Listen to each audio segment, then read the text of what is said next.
Et yo les gars, yo tout le monde, j'espère que vous allez tous très bien. Écoutez-moi ça, super. Aujourd'hui, on se retrouve pour une toute nouvelle vidéo horreur. Voilà, aujourd'hui, on va parler du top 5 des légendes urbaines. Alors, je vous laisse vous installer dans votre petit fauteuil, ou prendre un petit paquet de chips, et on est parti pour la vidéo. Allez, c'est y part.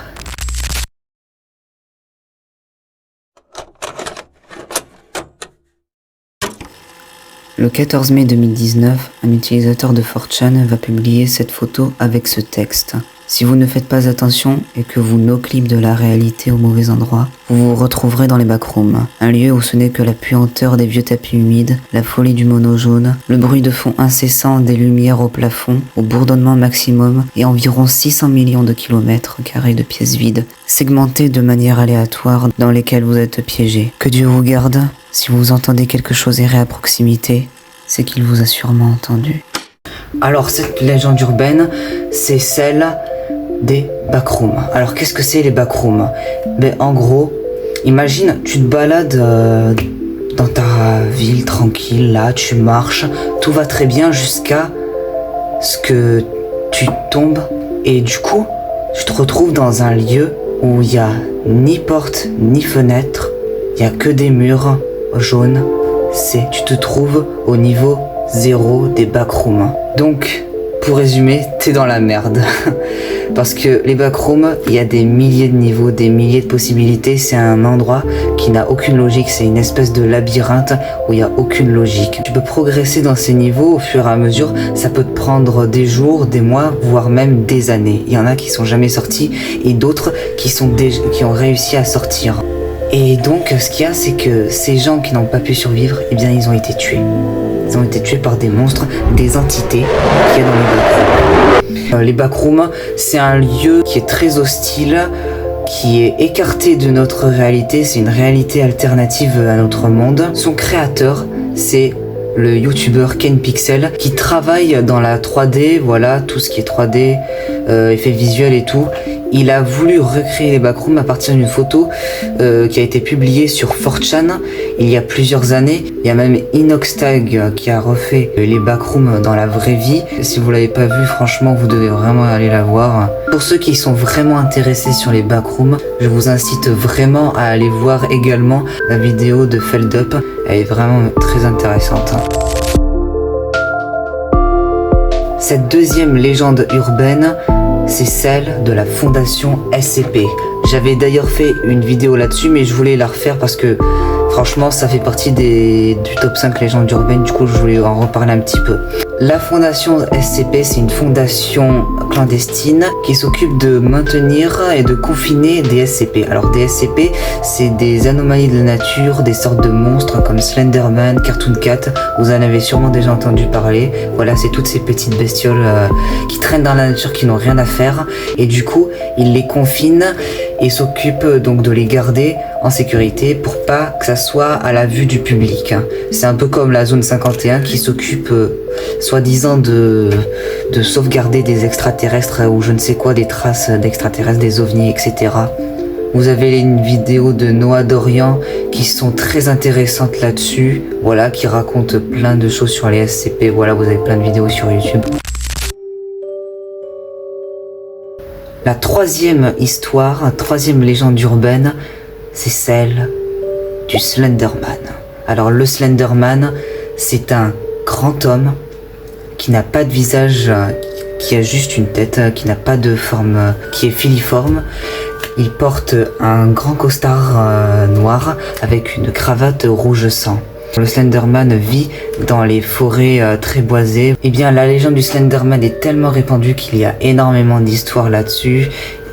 Beaucoup qui sont très répandues, mais beaucoup qui sont énormément fausses aussi.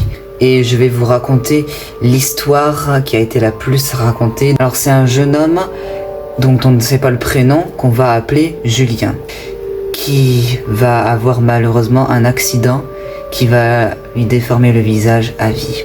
Et donc, Julien, à chaque fois qu'il va à l'école, il se fait harceler par tout le monde Tout le monde se moque de lui à cause de son visage. Et Julien, vu qu'il ne sort jamais, il va tout le temps rester dans sa chambre à regarder des comics de super-héros.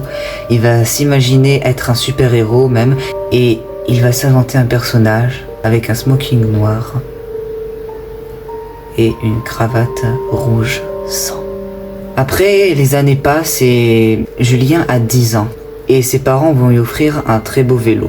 Donc il va essayer directement son vélo dehors, voilà, il fait sa petite balade tranquille jusqu'à ce qu'il tombe sur une bande de son école qui le harcèle.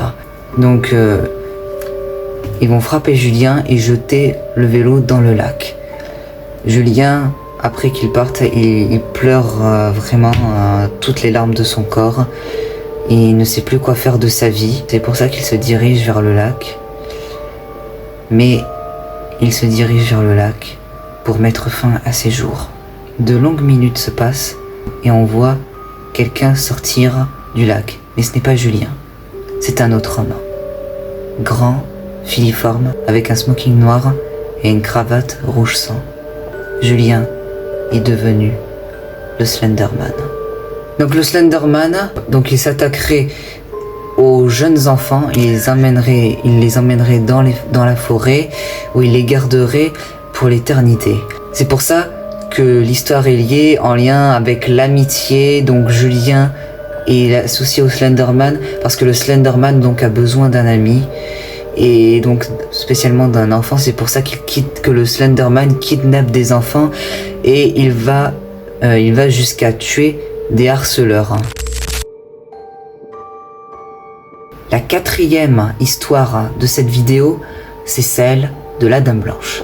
Alors la Dame Blanche, je pense que tout le monde en a entendu parler dans sa vie, parce que c'est la légende la plus répandue dans le monde, et des Dames Blanches, il y en a partout dans le monde, mais celle à laquelle on va s'intéresser aujourd'hui, c'est celle dans le nord de la France, si je me trompe pas. Il y en a eu beaucoup d'histoires dans le nord de la France avec la Dame Blanche. Donc déjà, qu'est-ce que c'est la Dame Blanche? La Dame Blanche, donc c'est une femme, des fois jeune, des fois âgée, qui est vêtue d'une robe blanche, avec les cheveux bruns et très longs.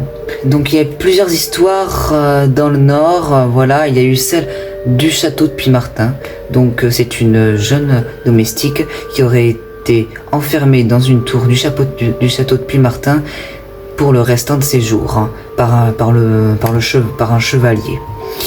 Et donc cette Dame Blanche, du coup, c'est devenu un fantôme. Elle règne encore aujourd'hui dans le château de Puy-Martin. Après, il y a une autre histoire, l'histoire d'une autostoppeuse. Cette histoire, donc, si vous croisez la Dame Blanche la nuit, qui fait de l'autostop au bord de la route, elle va vous avertir d'un danger. Et si vous l'ignorez, eh bien, si vous continuez votre chemin, vous risquez sûrement de faire un accident de la route et donc de mettre fin à vos jours. Donc, si vous acceptez de prendre la Dame Blanche à bord, eh bien, quelques minutes après l'avoir prise, elle poussera un hurlement et disparaîtra, sans aucune raison. Et si elle reste silencieuse, après que vous l'ayez déposée devant chez elle, vous découvrirez bien assez tôt que cette Dame Blanche est morte il y a plusieurs années. Autre histoire donc en rapport avec un village dans le nord. Donc il y avait une dame qui allait se marier avec un homme, et sauf que plusieurs années après, le mari est mort. Donc cette dame s'est suicidée.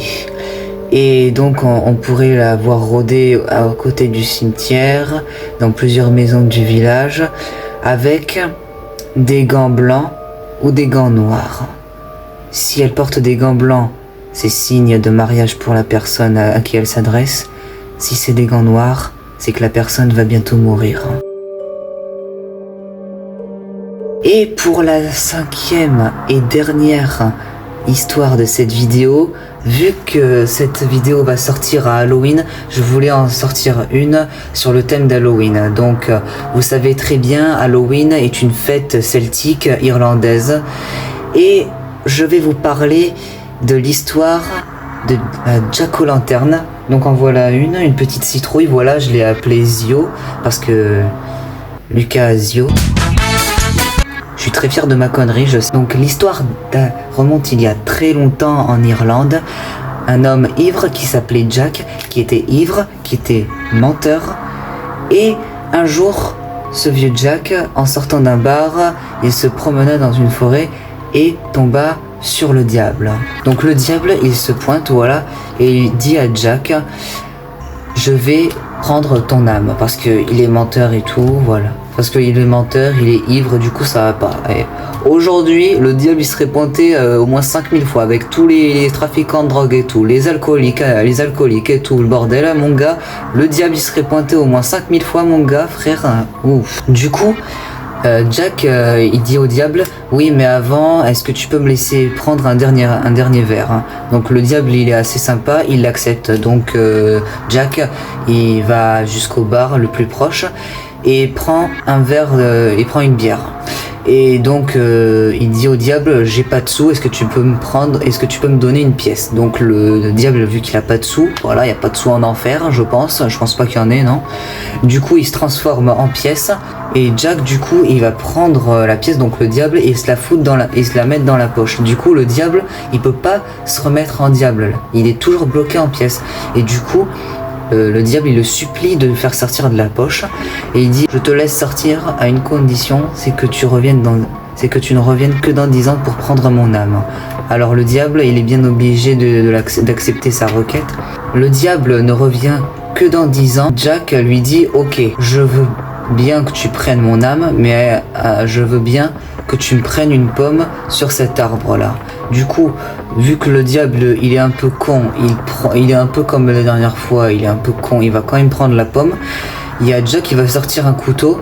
Non, il va pas le tuer, attendez. C'est pas parce qu'il sort un couteau qu'il va le tuer. D'où tu tues un diable, mon ref? D'où tu tues un diable? Donc, il va prendre le couteau et il va graver une croix sur l'arbre. Comme ça, le diable il peut pas descendre. Et du coup, le diable il le supplie d'enlever la croix. Et Jack il lui dit, ok, mais à une condition, c'est que tu ne prennes jamais mon âme quand je serai mort. Et le diable il dit, ok, c'est bon, bah, il est bien obligé d'accepter, sinon c'est mort, voilà. Et du coup, Jack, plusieurs années après, donc il meurt, voilà, c'est la vie, on meurt tous. Et du coup, il se dirige vers le paradis. Il y a Jack qui se dirige vers le paradis. Et Dieu, il dit, non, je veux pas que tu rentres, parce que t'as menti à tellement de monde dans ta vie, t'as tellement bu, que c'est impossible que je te fasse rentrer au paradis. Dirige-toi vers l'enfer. Du coup, Jack, il va tête baissée vers l'enfer. Et il demande au diable de le laisser rentrer. Sauf que le diable ne peut pas le laisser rentrer parce que il avait promis à Jack de ne jamais lui prendre son âme quand il mourrait. Du coup, le diable, il lui donne une braise de l'enfer. Et Jack, il va prendre il met la braise dedans comme ça. Ça fait que il peut explorer, voilà. Donc voilà, il a une lumière qui l'accompagne. Il se balade entre la vie et la mort, entre le paradis et l'enfer, jusqu'à la fin des temps. Et une centaine d'années après, avec les croisades en Amérique, eh bien le poivron ou je sais plus quoi va être changé en citrouille et du coup ça fait que maintenant on a la Jack-o'-lanterne.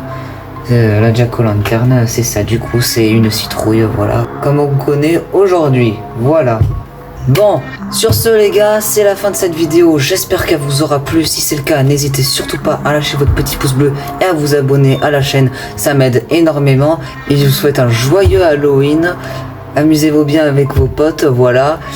Faites bien peur à ces putains de mioches qui claquent aux portes. Et ben écoutez, on se capte pour une prochaine vidéo, c'était Lucasio, ciao.